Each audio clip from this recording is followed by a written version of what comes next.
Madame Florence Parly, ministre des Armées, qui avait l'habitude de venir à nos conférences annuelles, elle était venue à l'occasion de celle sur le financement de la défense, puis sur l'innovation. Compte tenu des circonstances et des contraintes, malheureusement, ne pourra pas être là physiquement parmi nous, mais elle a tenu néanmoins à clôturer son intervention et nous allons l'écouter pour un petit message vidéo.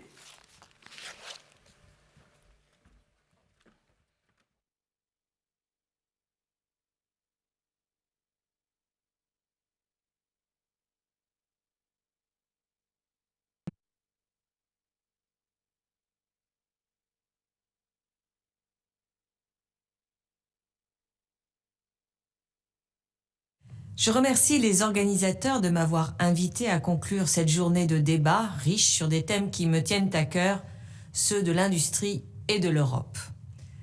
Avant de parler de considérations industrielles, j'aimerais commencer par rappeler ce que nous voulons au plan stratégique pour l'Europe et que je rappelle à mes collègues dès que j'en ai l'occasion. Nous voulons que les Européens soient en capacité de décider et d'agir de manière plus autonome, notamment lorsque nos intérêts sont menacés. C'est cela, l'Europe qui protège et qu'appelle de ses vœux le président de la République. La crédibilité de l'Europe en dépend. Cette capacité de libre décision et d'action ne saurait cependant exister sans une autonomie industrielle en matière de défense. Nous voyons bien l'intérêt que d'autres pays pourraient tirer de notre dépendance technologique comme industrielle. Et il nous faut en mesurer les risques. Céder à ces sirènes, c'est renoncer à notre autonomie d'action, en opération notamment, et c'est nous lier les mains pour l'exportation de nos propres armements. La France fait résolument le choix inverse. Nous voulons une souveraineté européenne et donc une industrie européenne forte.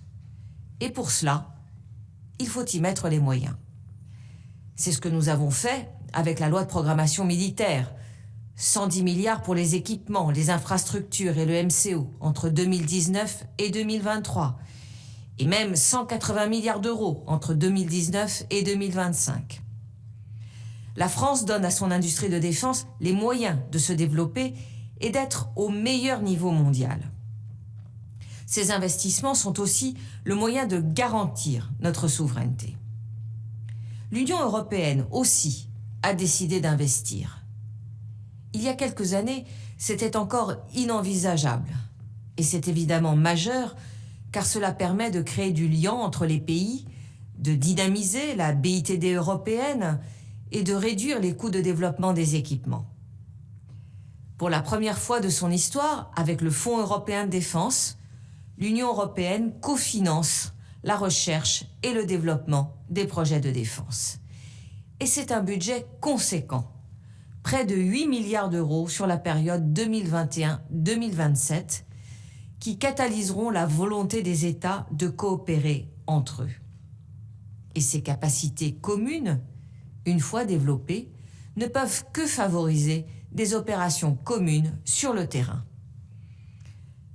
Lorsque les Européens investissent dans des systèmes d'armes non européens, ce sont autant de financements en moins pour soutenir une industrie de défense européenne compétitive, ce sont autant d'emplois en moins qui ne sont pas créés dans nos territoires. C'est la raison pour laquelle nous devons absolument favoriser la préférence européenne en matière d'acquisition d'armement.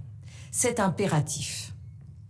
C'est aussi pour cela que j'ai demandé que nos programmes d'armement soient désormais affranchis des contraintes ITAR. Ensuite, nous le savons bien, pour qu'une industrie de défense se développe et se consolide, elle doit s'appuyer sur des projets concrets, sur des programmes structurants.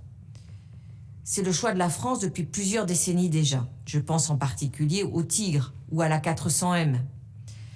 C'est aussi le choix que nous avons fait en lançant avec nos partenaires allemands les projets SCAF et MGCS, l'avion de combat et le char du futur. Et reconnaissons-le, lorsque nous avons lancé ces deux projets en juillet 2017, c'est plutôt le scepticisme qui régnait. Aujourd'hui, les choses avancent.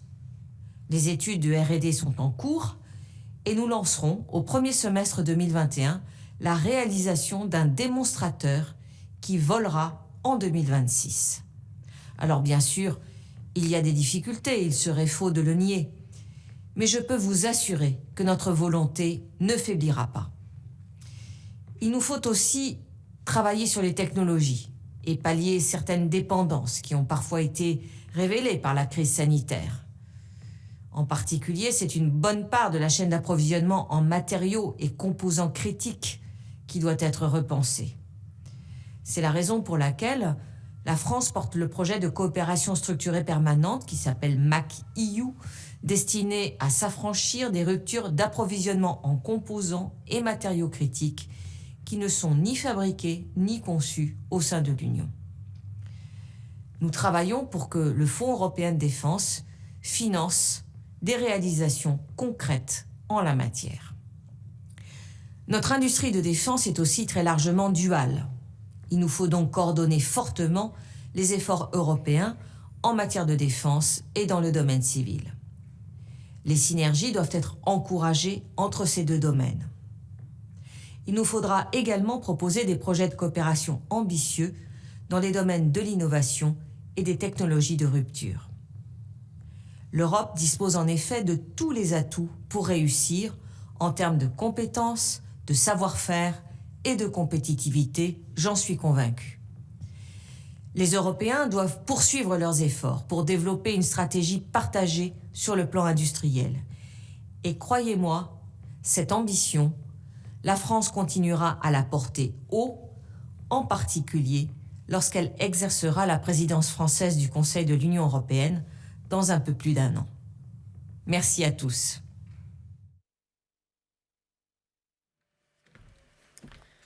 Bien, merci beaucoup. Donc, s'achève notre conférence annuelle de la chaire économie de défense. Je tiens à remercier l'ensemble des personnes qui ont permis son organisation dans un contexte évidemment difficile.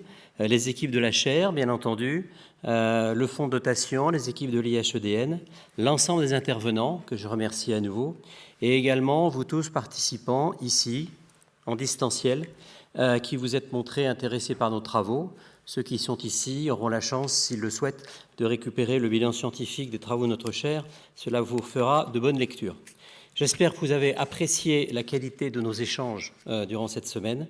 Et je vous souhaite donc à vous tous, et à d'autres, j'espère, rendez-vous lors de notre prochaine conférence annuelle présentielle. Merci.